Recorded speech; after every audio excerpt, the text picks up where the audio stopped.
আওয়ামী লীগ নিষিদ্ধ একটা হোঁচট খেয়েছে। আওয়ামী লীগের দিক থেকে বলা হচ্ছে যে আওয়ামী লীগকে নিষিদ্ধ করার মতো আর কোনো পরিস্থিতি বাংলাদেশে নাই। প্রথম দিকে যখন অন্তর্বর্তী সরকার ক্ষমতা নিল 5 আগস্টে আওয়ামী লীগ শেষ। আওয়ামী লীগ একদম পুরোপুরি এমনভাবে আওয়ামী লীগকে চলে যেতে হলো যেটা কেউ কল্পনাও করে নাই। তখন যখন এই কথাটা উঠেছিল অনেকে মনে করেছিল যে এটা সম্ভব, এবং তখন বৈষম্যবিরোধী ছাত্র আন্দোলন সমন্বয় তাদের একটা রমরমা অবস্থা। কিন্তু তখনই এটা ভয় টিকেনি। কারণ হচ্ছে প্রথমত বিএনপি বলেছিল এই সরকারের কাউকে নিষিদ্ধ করার কোনো এখতিয়ার নাই। এরপর কিছুদিন চাপা গেল, তবে ইস্যু থেমে থাকেনি বাংলাদেশে, কিছুটা চাপা গেল। ইভেন ধানমন্ডি 32-এর ঘটনা যখন ঘটলো, শেখ হাসিনা বক্তৃতা দিলেন, তখনও আওয়ামী লীগ নিষিদ্ধের কথাটি খুব একটা যে জোরালো তারা কোনো কর্মসূচিতে গেছে এখন যেরকম হচ্ছে।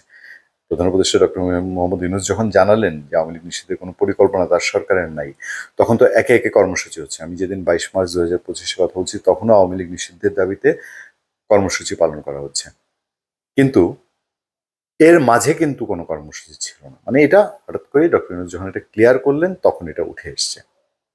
তো এই জায়গাটায় এসে এখন আওয়ামী লীগ নিষিদ্ধ করা কতটা চ্যালেঞ্জ, এটা কি বুঝে ফেলছেন যে যারা এখন আওয়ামী লীগ নিষিদ্ধের জন্য দাবি জানাচ্ছেন যে তারা শেষ কামড়, যে আওয়ামী লীগ নিষিদ্ধ তো না হতে পারে বাস্তবতা, তাই ইন্টারন্যাশনাল কমিউনিটি এটা বলছে। বাংলাদেশের ভেতরে শক্তিশালী অংশ, যে কারণে সেনাবাহিনীর জন্য বারবার কথা বলা হচ্ছে, সেনাবাহিনীকে টেনে আনা হচ্ছে, সেনাবাহিনী সম্পর্কে নানান রকম কথাবার্তা মার্কেটে ছেড়ে দেওয়া হচ্ছে। সেগুলো কি করা হচ্ছে এরকম বুঝে যে আসলে একটা সরকার ক্ষমতায় থাকা অবস্থায় কাগজের খোঁচায় আওয়ামী লীগকে নিষিদ্ধ করতে পারে না। ফলে এখন আস্তে আস্তে যারা আওয়ামী লীগ নিষিদ্ধের দাবি করছেন তারা, এতদিন আমরা যেটা বলে এসেছি, আপনারা যারা আমাদের রেগুলার ভিউয়ার দর্শক তারা দেখবেন, আমরা বলেছি দেখেন আইনের আওতায় বিচারের আওতায় এনে আওয়ামী লীগ কেন, যে কোনো রাজনৈতিক দল নিষিদ্ধ হলে বাংলাদেশের মানুষ কেউ কিছু বলবে না। এবং দৃশ্যত আওয়ামী লীগের অপরাধ ভুল ত্রুটি অন্যায় অসংখ্য আছে, কিন্তু সেগুলো আপনি যখন কোনো একটা শাস্তি দিতে যাবেন আপনাকে বাংলাদেশের সংবিধান মেনে আইন মেনে আপনাকে করতে হবে। এই কথাটাই ঘুরে ফিরে এখন বলছে যারা আওয়ামী লীগ নিষিদ্ধের দাবিতে আন্দোলন করেছিল তারা। কারণ হচ্ছে তারা জানে ওই প্রক্রিয়ায় যাওয়া ছাড়া এটা টিকবে না। তাহলে কি ইঙ্গিত করে যে সামনে কি এই প্রক্রিয়াটাই কি তারা বেছে নিয়ে, প্রক্রিয়া তো নিজের মতো প্রক্রিয়া করা যায় তাই না, বিচারের মাধ্যমে আওয়ামী লীগ নিষিদ্ধ করতে হবে। হাসনাতের বক্তব্য ধরে আপনারা জেনেছেন তিনি আজকে সেনাবাহিনী নিয়েও কথা বলেছেন যে সেনাবাহিনী ক্যান্টনমেন্টে থাকুক, শ্রদ্ধা সম্মান জানিয়ে বলেছে যে ক্যান্টনমেন্টে থাকাই তাদের কাজ, আর কোনো কাজে যেন বা রাজনীতিতে যেন তারা নাক না গলায়।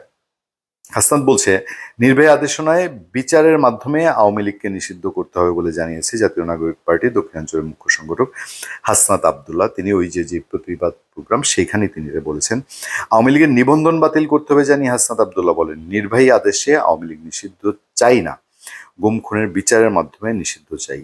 তিনি বলেন আওয়ামী লীগকে যারা নির্বাচনে আনতে চায় তাদের কাছে প্রশ্ন, 2018 সালে যখন মিডনাইট ইলেকশন অনুষ্ঠিত হয়েছিল তখন আপনাদের ইনক্লুসিভ ইলেকশন কোথায় ছিল? 2023 সালে যখন ডামি নির্বাচন হলো তখন ইনক্লুসিভ ইলেকশন কোথায় ছিল? নিশ্চয়ই এগুলো খুব কড়া শক্তিশালী প্রশ্ন।